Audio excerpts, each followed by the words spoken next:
Good evening, Norcal Karters. This is Jason, and it is June 1st. It's Monday, June 1st, and tracks are opening back up. Events are starting to happen again. So we are going to start getting back into our routine of announcing the events coming up. And tonight we have a special guest. We have Todd Olcott. Todd is a NCK Roadracer, and he also is an instructor at SpeedVegas. And Todd, thanks for coming on tonight. Thanks. I wouldn't call myself special, though. Anytime I have a guest, the people think it's special because they'd rather hear the guest than me. So I'm looking forward to this one. Okay, why? I don't even know. You don't even know me, but hey. Why? Special. I'll take whatever. Yeah, I mean, you have SpeedVegas, October 11th, 2020. From my understanding, this is the first time you're going to have an actual sanctioned event at the SpeedVegas track.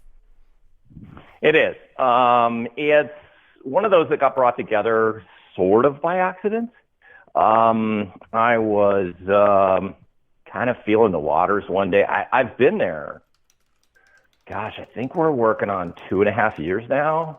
And I kind of felt out management for a while, because no one brings their personal car on our track. It's just, we are not an arrive and drive. We don't have the ability to say, oh, you want to bring your Mustang? Come on down. It's, not $500. We don't do that.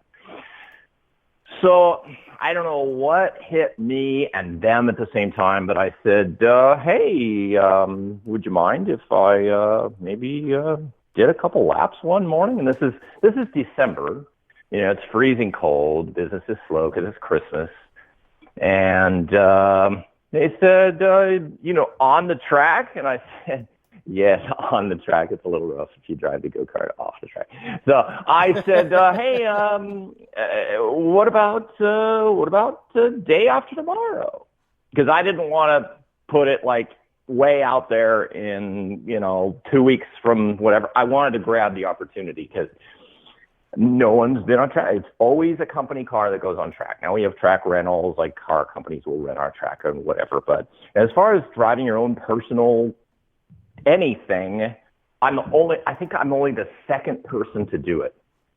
And I was like, I had to grab it. And they saw me turn some laps, and it's funny because they said, wow, you're cooking through the corners. Now, they're used to watching our Ferraris, Lamborghinis, our Porsches on track, and they watch this all day long. And so they're kind of used to the speeds that their cars go. And they said, down the straightaway, you don't really have a lot of torque, and it doesn't look like you're going that fast. But in the corners, they said, you were probably going a lot faster than the Ferraris. And I'd have to agree with them. And the discussion kind of went, our CEO was watching, and I wanted to make it to where I didn't screw up that day because I was fearful that if I screwed up, it'd be the end of anyone bringing anything on track, because the place is really safety conscious. Yeah. And I'd hate to mess up. So it's kind of conservative, not only with driving, but jetting. And I didn't want to be towed in. That would be very embarrassing in front of my CEO. So he's watching all this. You don't want to put it on the trailer right there in front of the big boss. You know what I mean? Yeah. So I brought it in, and I got called in. They called me in the conference room, and they said, that looks pretty fun. What's the deal? And I kind of, one of our guys actually used to sprint race. He used to have an Invader and used to sprint race back in the day. And so he kind of knew what was up, but he'd never seen road racing before. So it was kind of new to them, and they were like, well, what's the deal? Do they have races on tracks like this? And I'm like, duh. Yeah, they do.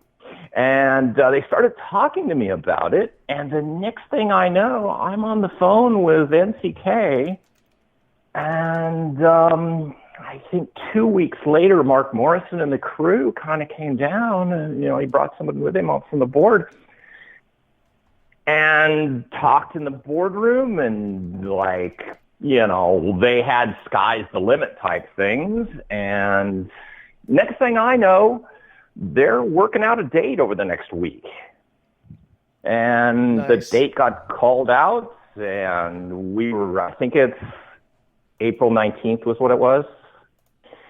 And everybody agreed, everybody signed contracts, everybody, I couldn't have asked for anything put together easier. Yeah. It was like, wow, I was made for race promotion. This is great. Yeah. So You're a natural. It was like, wow, I'm a natural. This is excellent. But the next thing I know, NCK got a date. SpeedVegas was happy. Everything was a go, and then coronavirus hit. Not to make light of it, but hey, it only happens to me. Yeah. Well, you're a great race promoter. Yeah. That's how race promotion is. I lost my first time out, but cooler heads prevailed. Everybody realizes. I hope that it wasn't anyone's fault. Obviously, it's way out of anyone's hands. But I think everybody realizes that it was just not to be. And I guess a couple of weeks ago, the two sides got together again without me even really. I pushed a little bit, but I didn't want to push too far because SpeedVegas was kind of in the process of opening again, but it really wasn't. And I didn't want to say, hey, we need a race day. I didn't want to push either into something they didn't want to be in. And they both worked it out between their sales team and NCK, and voila, October 11th is born for the re-date, the re-race date, whatever you want to call that. Yeah, October 11th, the re-race date. So that just gives you the re-race date. Yeah, it just gives you extra time to promote it now. You actually got 3 months of a bonus. Yeah, and it was a little tight when they actually figured out a date. I think it was late January when they finally came up with an April date. Yep. And, that was a little tight. Everybody had their dates already. I know there was a Cal Speed conflict. There was a conflict with Phoenix guys. And I felt bad because the decision on that weekend was really not between me and anyone else. It was between what SpeedVegas had going on and what NCK had going on. So the two got together and said that day is, but that's all over, done with. October 11th is hit. There's no conflict with Cal Speed, no conflict yet anyway. There's no conflict with the Phoenix guys yet. I emailed Ben-Hur. He's like very cool. Like, I don't know the guy.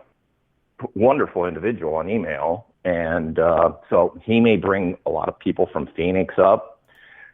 It's been well received by everybody. Even people I didn't know have come to the track, like from our local suburb, Boulder City. I got like two guys come in one day and they were like, hey, give us the deal. I was like, wow, how'd you hear about this? And they told me. I was like, okay, here's a tour of the facility. And I showed them around, and they were like, wow, it's impressive. I mean, it's a $35 million facility, and it's not to be taken lightly. It's a really, really smooth track. The first time I applied for a job there, I drove the track, and the first thing I said to my future boss was, wow, I wish I could bring my card here.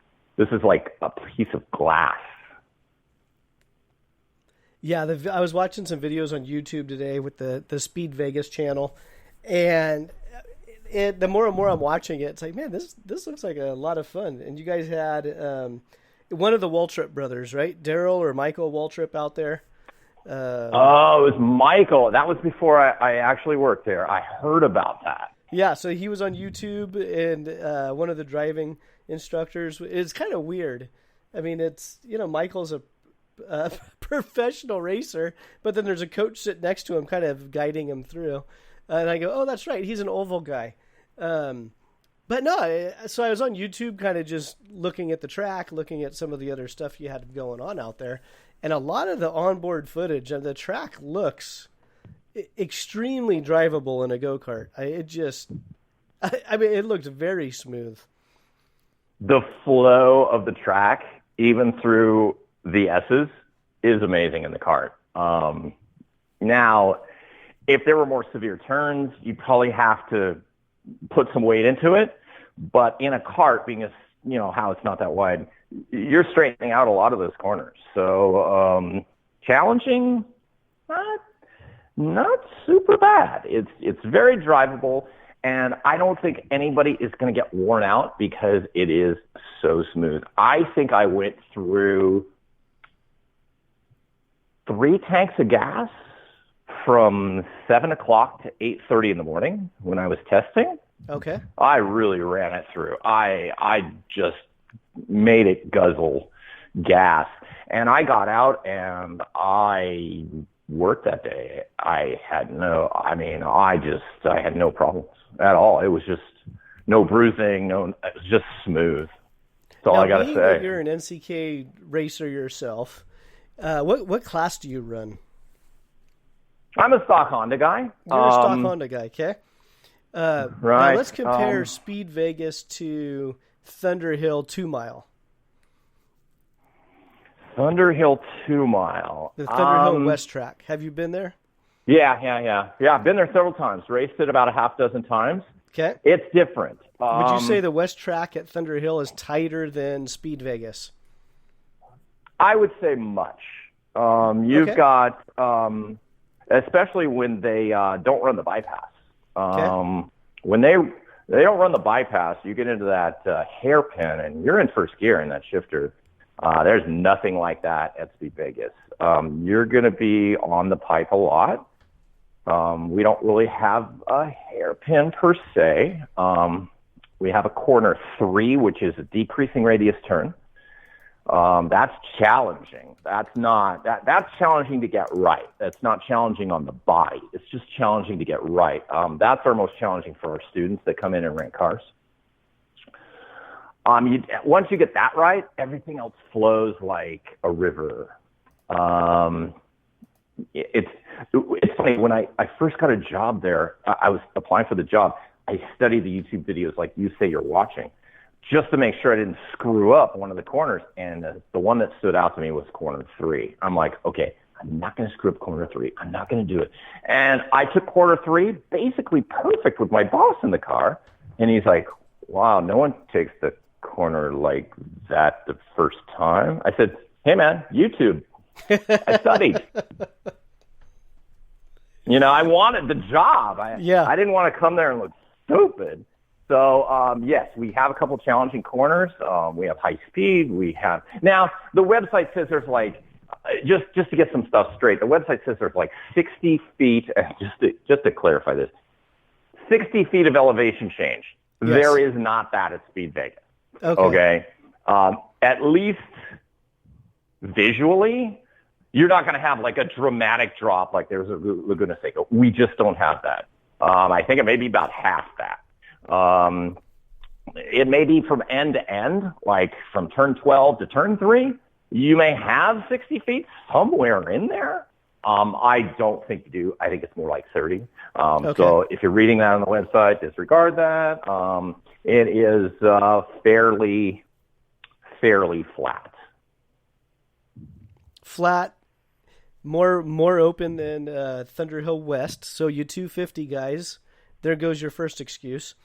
Yeah, exactly. The straightaways for the 250 guys, the flow on the backside, the S's, the 250s ought to handle that pretty well. I know that 250s has a lot of problems on tight tracks where you basically come to a stop in a 250, and then your ego goes away when you get passed by one of the stock Honda guys because they're taking the corner better than you because you weigh about 50,000 pounds. Well, that's not the case at SpeedVegas. You're going to have some momentum. You're going to have a straighter shot through the S's. I don't think that's going to really happen too much. Okay. Yeah, I mean, this is turning out to be, I think, a good event for sure for NCK. Hopefully, it turns out to be a good event for SpeedVegas. Hopefully, both parties at the end of October can go, wow, this was beneficial to both of us. When do you want to come back? Exactly. I know that first date you had in April, people were talking about it. People were getting excited. And like you had said, people from Phoenix and obviously Norcal, which is our focus on this podcast, some SoCal guys were talking about it. I heard some buzz from the Midwest guys.